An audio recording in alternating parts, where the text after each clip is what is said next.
Okay, so now we've got one of your Aculite nocks. That's the nock that you're going to shoot in your arrow. I want to snap it onto the bowstring. And matter of fact, I want to show you your fit of your nock here. I really like this. Now this may surprise a lot of people. See how your nock spins on the string and your nock slides up and down. But if you look, I don't get hardly any rotational play in the nock, but the nock freely slides up and down the string. That's perfect. The proper serving diameter is when you can snap your arrow nock on and it does not wear flat edges on your serving. If you get flat edges or on your serving and you ever get any rotation in it, that's going to affect how the arrow comes off the string. So many professionals are going to want a nock fit that allows the nock to move up and down but doesn't bind it. And what you've got right now, that's a good fit. So we're going to slide the Aculite right up against that nock tie. We're going to take our second little piece of serving here. We're going to tie another overhand knot, and I'm going to tie it about 1 serving wrap below your Aculite. Now, why is that? Well, because I want just the tiniest bit of space so that I don't get nock pinch, I don't get any nock lift on your arrow. So I'm going to tie it just about 1 wrap below, approximately. Okay, we'll get that out of the way. We're going to do exactly the same thing. We're going to put a drop right on the downward side of it and just simply start wrapping it. There's no knots. It just melts into itself.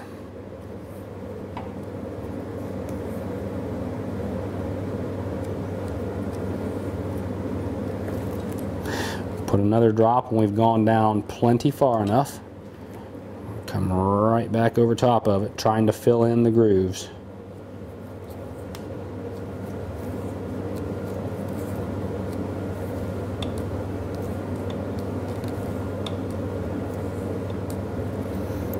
Okay. Another drop of super glue.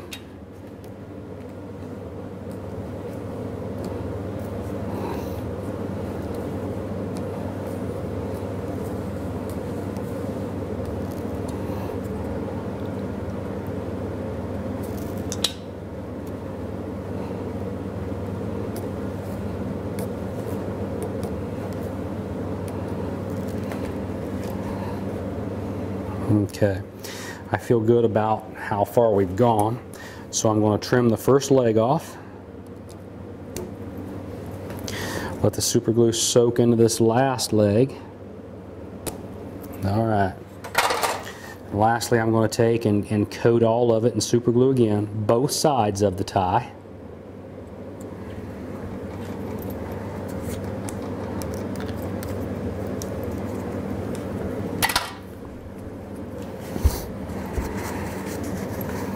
Wipe it off.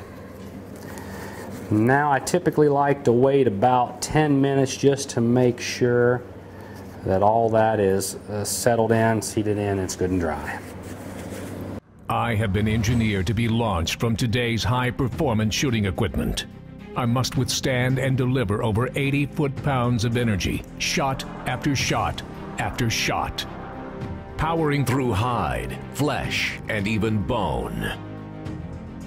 From the tournament trail to the trail head, when I return to my quiver, I'm still straight. I am Gold Tip, the toughest arrow you will ever shoot. Okay, our nock ties are good and dry now. Got the loop out. We've got that little mushroom ball we burned on the end. And again, you can see when you put a set of pliers on it, you just can't squeeze the edges of it. So I like that, it's tough. Now I got this little tool that I like to use. I've tied enough loops with tie-ins about like this. It gives me a pretty good idea of where I need to cut it. Now what is that? Where can you get that? It's a little Michael Braden tool. He come up with it. I just buy them through Lancaster Archery Supply. So, I mean, they've got everything in the world. If you're a target archer, a shooter, a hunter that needs something shooting-wise, Lancaster Archery Supply. Hey, real quickly, while we're talking about Lancaster Archery Supply, we did a segment with Nathan Brooks this summer at the ASA Classic talking about his setup. You actually have your setup posted on there as well, to where fans can go on and see exactly what you're running and not have to do any guessing like literally click on the rest that you shoot, and you can purchase it right from Rob right there, correct? It's pretty cool. He's got this little Pro Picks page, and he's got probably half a dozen of us on there that talk about some of the equipment we like to use and different things that we like to, you know, we just use ourselves and we believe in it. So it's a pretty cool system he's got, and then you can just order it and have it sent right to your door. So it's cool. I just wish I could find one place that has everything I need in archery. That's too much to ask. Dad, just go to LancasterArchery.com. They have everything.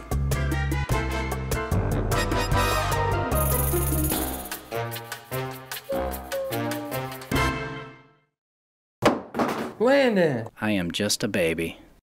Just a baby. I'll explain to some people something that they don't think about. Everybody has basically two draw lengths they don't think about. You got your primary draw length, where if you can imagine, I'm a right-handed shooter. If you didn't even have a right arm, you would draw the bow back, and when the string came back and touched you on the tip of the nose or the edge or wherever you like to anchor, I would call that your primary draw length. That, for the most part, is not really going to change much, okay? Your secondary draw length is actually your loop length to position your drawing arm where you want it. Now, you know, if you're a guy that's shooting maybe a four-fingered release, and maybe you want to anchor up kind of on the front of your chin, you'd have a very short loop. If you're one of those guys that likes to shoot a wrist strap and you like to throw the thumb behind the neck and anchor, you're going to have a lot longer loop. That secondary draw length is very, very critical, and it's just one thing that people always overlook. They walk into a bow shop and they just stick a loop on and they go with it. Yeah. You really want to think about that. You want to decide, almost stand in front of the mirror and kind of position where you would want your arm. Maybe have somebody help you get behind you and help you line your elbow up to where it's in, from your elbow to your wrist is in line with the arrow, and you can come up with the right loop length. But okay, I'll make a little index mark, and I'll cut a good sharp cut across.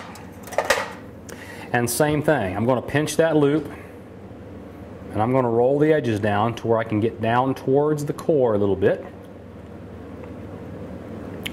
Flare it out like a little bit of a flower, and then I want to burn the edges around. I don't want to catch on, you know, too much fire, but I want it to create a nice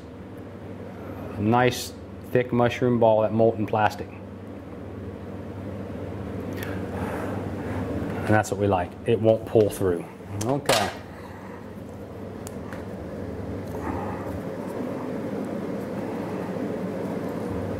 Most everybody, I assume, already knows how to tie their loop. I won't go into a lot of detail on that. There's a lot of places to see how to do that. And there's actually a couple of different loop ties, maybe in the future we'll go into, that can actually affect your tune. A different loop tie knot can affect your tune, but for the most part, that's something I think probably all of our fans have already got down. So.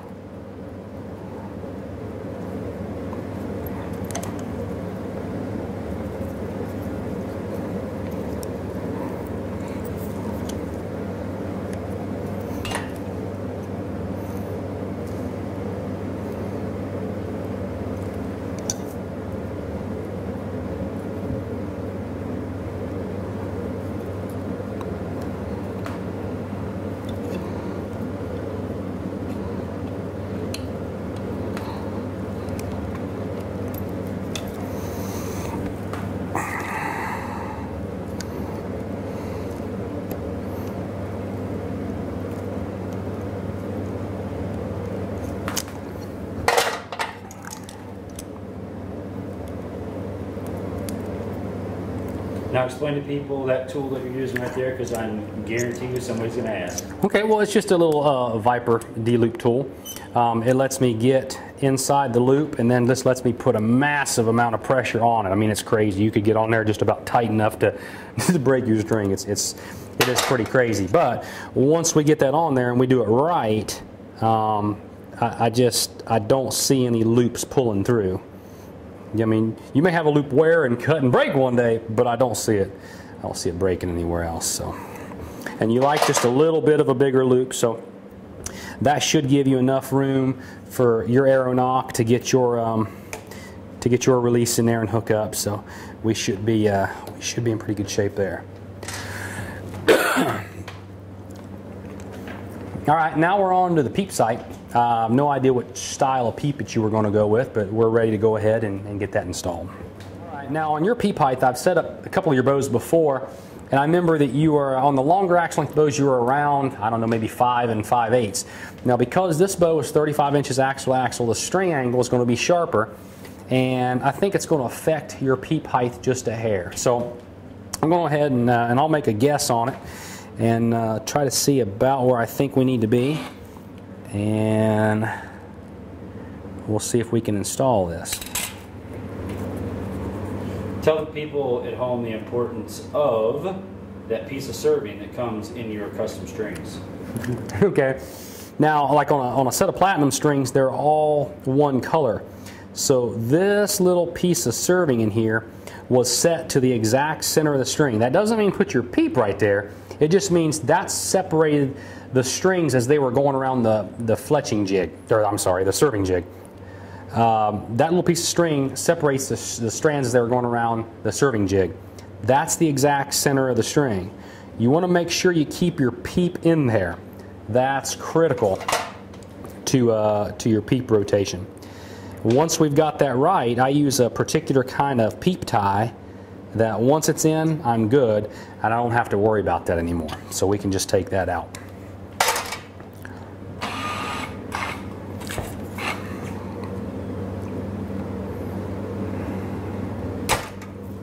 Oh my God, Joe. Oh, that's funny. No, it's